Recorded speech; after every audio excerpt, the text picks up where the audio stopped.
औज़ुबिल्लाहि मिनश्शैतानिर्रजीम बिस्मिल्लाहिर्रहमानिर्रहीम। वीवर्स अस्सलामु अलैकुम। वीवर्स, मैं हूं आपका मेज़बान सैयद अहमद समी और आप देख रहे हैं सैयद अहमद समी यूट्यूब चैनल। वीवर्स, सबसे पहले तो मैं आपसे बात करूंगा कल के जलसे की। जलसा क्या था, या धरना कह लें या जलसा कह लें या शो कह लें या पावर शो। पावर शो तो नहीं कह सकते क्योंकि वो पावर शो नहीं था, वो पुअर पावर शो था। यानी कि मैं इसको फ्लप नहीं, मैं इसका एक लफ्ज़ लूँगा कि पुअर पावर शो। मकसद ये कि पूरी आवाम को, पूरी कौम को इन लोगों ने, ये पीडीएम वालों ने एक उस पर रखा हुआ है कि जनाब नाअहल हुकूमत है, फलाना है, ढिमकाना है और तलाशी दो। ये वही अल्फाज हैं कि जो इन लोगों के ख़िलाफ़ इस्तेमाल होते रहे। मसला ये है कि अगले तो तलाशी देने के लिए भी तैयार हैं, लेकिन ये जो तलाशी जो मांग रहे हैं, ये पहले अपनी तलाशी तो दे दें। मतलब अगर मौलाना फजलुर रहमान, ये दीन फरोश मौलवी जो है, अगर इसको नैब बुलाती है तो कहता है मैं जूती की नोक पे रखता हूँ। अगर इसको कोई और बुलाता है तो कहता है मैं जूती की नोक पे रखता हूँ। ओ भाई, तुम कौन हो कि तुम जूती की नोक पे रखते हो? यानी कि अपने आप को तुम कोई अफलातून समझते हो और दूसरों को तुम समझ रहे हो कि वो तुम्हारे कहने के ऊपर इस्तीफे दे दे। तो बात यह है कि मौलाना साहब, आप भी 35-40 साल से आप असम्बली के अंदर बैठे हुए हैं और आप पे भी बड़े बड़े इल्ज़ामात लगते रहे, असम्बली के अंदर भी लगते रहे, असम्बली के बाहर भी लगते रहे, तो आपने कभी इस्तीफ़ा नहीं दिया। मतलब कश्मीर कश्मीर जो आप लोग राप रहे हैं कि जनाब कश्मीर को थाली में रख कर दे दिया, और क्या कहते हैं कि तो कश्मीर कमेटी के आप जो इतने साल चेयरमैन रहे, तो आपने कौन सा कश्मीर कब्जा कर लिया? अपने गिरबान में आपने झांकना नहीं है। यानी कि वही वाली बात है कि अभी तुम एक रैली निकालने लगे हो जिसका नाम है कि जनाब वो इसराइल को के बारे में, कि इसराइल को कहीं पाकिस्तान तस्लीम कर रहा है। जब हुकूमती इदारे, हुकूमत के सरबराह सरबराह जो के मतलब है कि वज़ीर आज़म और सदर, जब वो नहीं तस्लीम करना चाहते तो तुम्हारी रैली का क्या मकसद है? मरियम नवाज साहिबा कल जनाब वहाँ पे गले फाड़ फाड़ के अवाम का समंदर। व्यूवर्स, इस पे मुझे पढ़ने की ज़रूरत नहीं है, लेकिन आप लोगों ने खुद भी टीवी पे भी देखा होगा, लाइव भी देखा होगा, और जिसे कहते हैं कि जितने भी यूट्यूबर हैं ये भी कल उधर मौजूद थे, और जिन्होंने भी आपको लाइव दिखाया और जलसा दिखाया वो आपको पता लग गया होगा कि जलसे के अंदर कितने लोग थे। यानी कि जिसे कहते हैं कि इनको डूब मरना चाहिए, डूब मरना चाहिए कि 11 पार्टियां मिलकर 4000 बंदा नहीं पूरा कर सकती किसी भी जगह पर। यानी कि लाहौर के जलसे का इन्होंने कहा कि जी वो ये था, 2 दफ़ा इन्होंने लाहौर के जलसे का टाइम चेंज किया था, उसमें बंदे नहीं जमा कर सके। बंदे इनके पास आ ही नहीं रहे अभी, क्योंकि लोगों को इनकी हकीकत, इनकी असलियत और इनके मकरू चेहरे नज़र आ गए। यानी कि जिसे कहते हैं कि इन लोगों की जो जो बातें हैं, यानी कि सबसे बड़ा तो लफ्ज़ ये नज़र आ जाता है उन लोगों को, ये नज़र आ जाता है कि एक जीता जागता बंदा जिसकी प्लेटलेट्स ख़त्म हो रही थी, जो मर रहा था, जिसके सिराने जो था मलक मौत खड़ा हुआ था, बट टेटवा दबाने की देर रह गई थी, और वो इंग्लैंड जाके वो जनाब काफ़ी शाखों पे फिर रहा है, इधर फिर रहा है, उधर फिर रहा है, दनदनाता है, एक एक घंटा टेलीफोनिक खिताब करता है। उस वक़्त उसकी कोई प्लेटलेट्स कम नहीं हो रही। यानी कि बगैरती की और मकरूब पने की एक इंतहाई जो हद हैगी ना, तो वो भी नवाज शरीफ और ये अहले शरीफ जो है ये क्रॉस कर चुके हैं।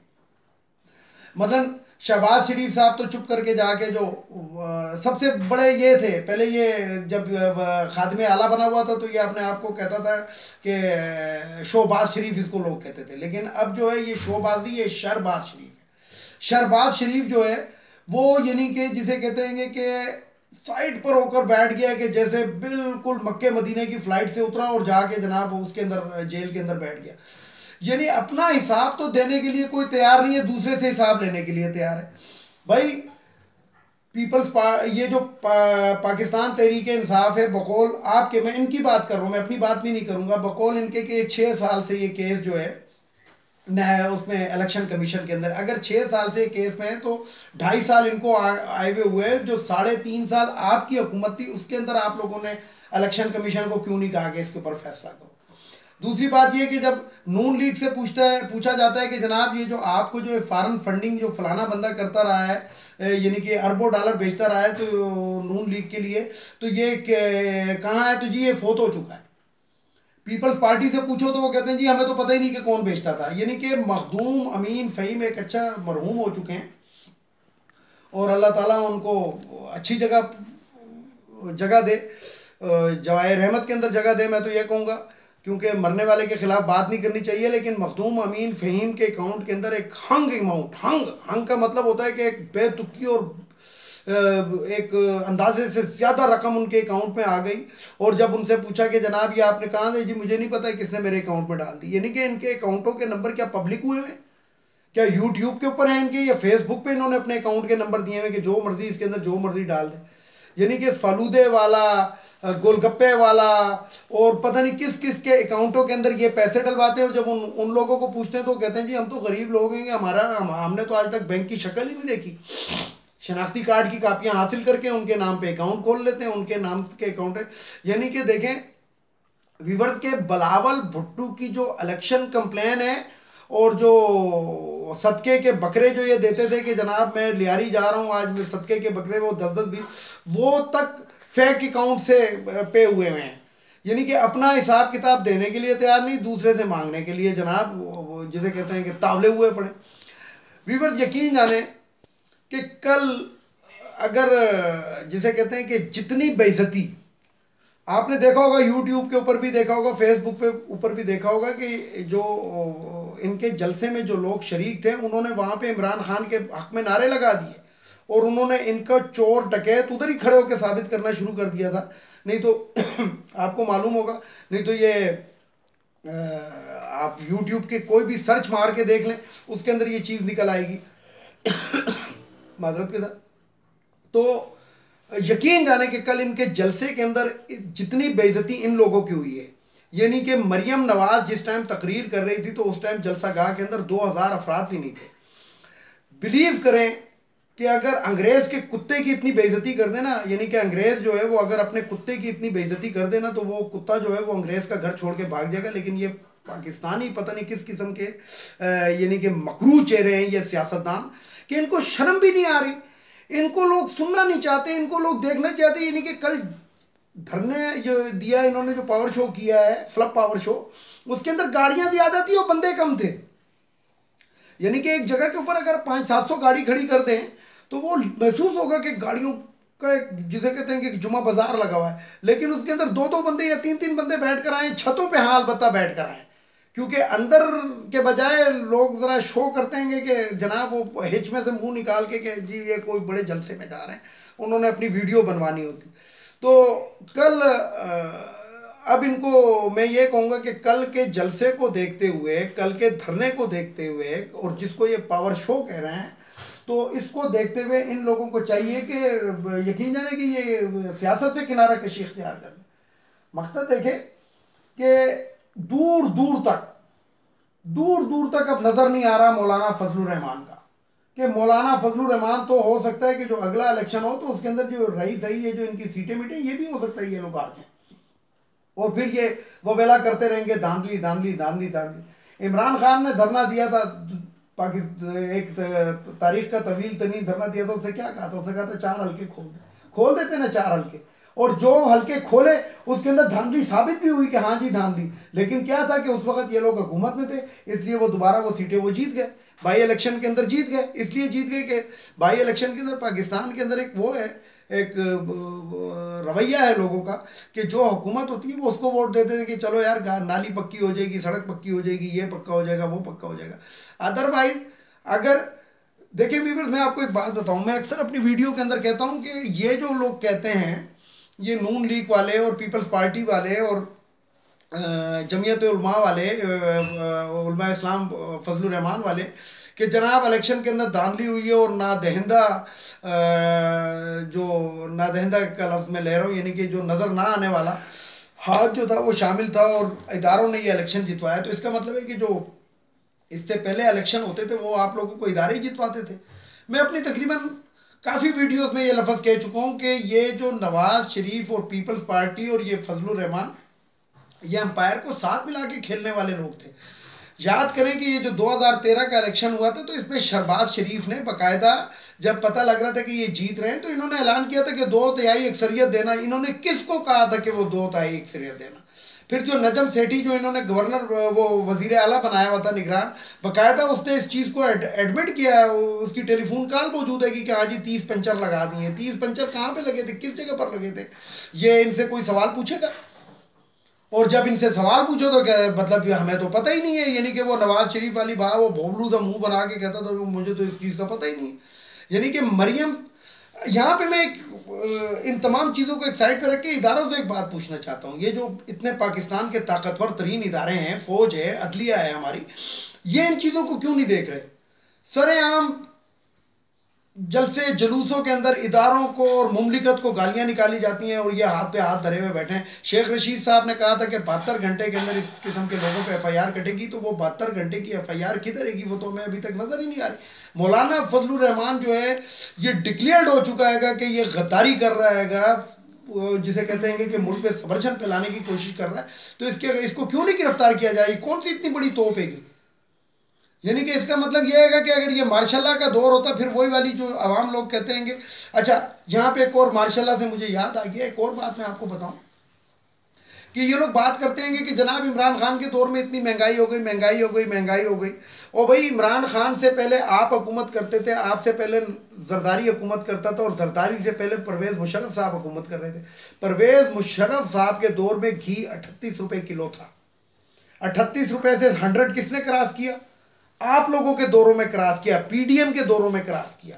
आटा जो था परवेज मुशर्रफ के दौर में 13 रुपए किलो था। 130 रुपए का 10 किलो का आटे का थैला मिलता था। वो दादी कीमत किसने बढ़ाई थी फिर गंदम की, और आटा जो था वो 250 से ऊपर कौन ले गया था? आप लोग ले गए थे। मुशर्रफ साहब के दौर के अंदर पेट्रोल जो था वो 62 रुपए लीटर था, आप लोग 100 से ऊपर ले गए थे। मुशर्रफ साहब के दौर में डॉलर 58 रुपए का था। जूं ही जरदारी साहब बैठे हैं तो डॉलर 85 रुपए का हो गया, और जूं ही नवाज शरीफ ने हुकूमत को टेक ओवर किया तो डॉलर 115 रुपए का हो गया था। उसके बाद जनाब मसनूई तरीके से आपने डॉलर को 105 रुपए के ऊपर स्टेबल रखा था। तो इसका मतलब तो ये है कि आप तमाम से अच्छा मुशर्रफ का दौर था। आप बातें करते, मुशर्रफ के दौर में कोई भी सब्जी 20 रुपए से महंगी नहीं थी। यानी कि आलू और प्याज तो 5 रुपए और 4 रुपए किलो थे, और जो हाई फाई सब्जी होती थी जो वो 20 रुपए से किलो से वो भी महंगी नहीं थी। चने की दाल 16 रुपए किलो थी मुशर्रफ साहब के दौर के अंदर। आपके दौर में तो 100 से क्रॉस आपके दौर में किया है। तो बातें आप लोग इस तरह करते हैं कि जैसे हर कोई जो होगा वो बेवकूफ़ होगा। यानी कि जो न्यू बॉर्न होगा, जो आप लोगों के दौर में पैदा हुआ होगा, वो तो कहेगा कि हाँ जी इतने रुपए, लेकिन जो अबव 30 ईयर और अबव 40 ईयर के लोग हैं उनको तो मालूम है कि आप लोग किस किस्म के लोग हैंगे। और वो मुशर्रफ का दौर उन्होंने जिन्होंने देखा हुआ उनको तो आपके दौरों से नफरत हो रही है कि, यानी कि एक कुरैशी साहब होते थे, इसके ऊपर आते थे, हम टीवी के ऊपर आते थे, उन्होंने अल्लाह कहा था कि इस जमहूरियत से तो माशाल्लाह बहुत बेहतर है कि जिसके अंदर लोगों को खाना मिलता है, पीना मिलता है, सब कुछ मिलता है। आप लोगों ने तो कौम को इतना मकरूज कर दिया, और अपनी औलाद यानी कि वो हसन और हुसैन नवाज जो शक्ल के जो दो गेंडे हैं वो पैदाइशी तौर पे अरबपति हैं, और हमारा जो बच्चा पैदा होता है उसको कह दिया जाता है कि जनाब ये तो इतने $1000 का मकरूज है पैदा हुआ बच्चा, लेकिन वो जो गेंडे हैंगे वो गेंडे पैदाइशी तौर पे अरबपति हैं, यानी कि वो नाबालिग थे तो वो अरबपति थे। इसी तरीके से इनको देखें, मौलाना फजलुर रहमान के बच्चे को देखें, जनाब मेरे पास गाड़ी नहीं है, मेरे असासे बहुत कम है। ओ भाई, तुमने असासे अपने नाम पे रखे भी नहीं है, इसलिए तुम्हारे असासे कम हैंगे ना। तुमने तो अपने किन किन के नाम पे, अब मौलाना फजलुर रहमान के दामाद के अगर असासे उठाकर देखें उसके पास कहाँ से आए? यानी कि किक बैक करते रहो, बेटियों के नामों पे करते रहो, बेटियों को तोहफे देते रहो, बेटियों को जहेजों में देते रहो, और जनाब हमारे तो असासे ही कोई नहीं है। अगर तुम्हारे असासे नहीं है तो तुम मुझे बताओ, तुमने इलेक्शन के अंदर हिस्सा कैसे लिया था, कहाँ से, कौन से पैसों से लिया था, और तुम जीते कैसे थे? तो इसलिए व्यूअर, इन लोगों के ऊपर मैं फिर यही कहूंगा कि इन लोगों के मकरू चेहरों को देखें।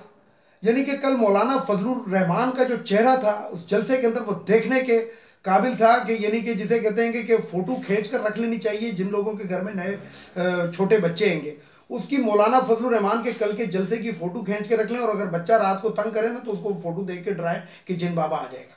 यानी कि इतनी बदसूरत किस्म की इसकी चेहरे के ऊपर इतनी फिटकार बरस रही थी। लोग कहते हैं आलिमों को बुरा नहीं कहना चाहिए, लेकिन ये तो आलिम है ही नहीं। ये आलिम कहाँ से? अगर ये आलिम होता, आलिम जो होता है वो कुर्सी के पीछे नहीं भागता, आलिम जो होता है वो सियासतदान नहीं होता, आलिम जो होता है वो आलिम होता है। और अगर आलिम सियासत भी करता है तो आलिमों के तरीके से करता है, जाहिलों के तरीके से नहीं करता। यानी कि जिसे कहते हैं कि जनाब सरेआम पता लग रहा है कि चोरों की सरबराही कर रहा है और उसके बाद कहता है कि मैं आलिम हूं।